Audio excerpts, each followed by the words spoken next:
सलामकुम वीरो। तुहानूं पता है पंजाबियों, तुहानूं पंजाबी क्यों नहीं पढ़ाई जाती? तुहानूं पंजाबी इस वास्ते नहीं पढ़ाई जाती कि जे पंजाबी पढ़ाई गई तो फिर सारा पंजाब पढ़ जाएगा, तो जे सारा पंजाब पढ़ गया तो फिर गद्दी नशीनां की नौकरी कौन करेगा? फिर जगीरदारां दीयां मझां कौन नवाएगा?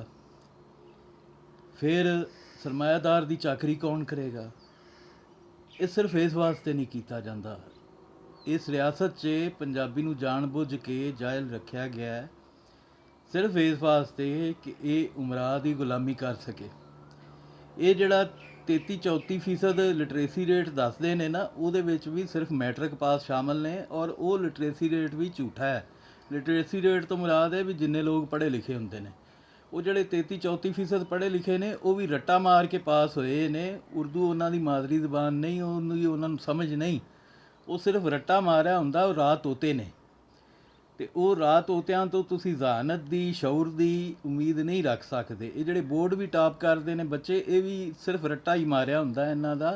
इन्हां च असल जहानत नहीं हुंदी। असल जहानत उदों आंदी जदों तुसी अपनी माँ बोली च सिक्ख्या लैंदे हो।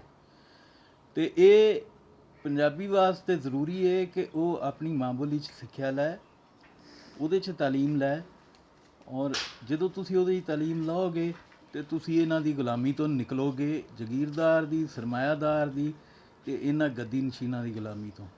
ये बड़ा ज़रूरी है इस वास्ते कि तुसी अगर अगे वधना चाहते हो, शऊर हासिल करना चाहते हो, तो ये तुहानूं करना पैना है।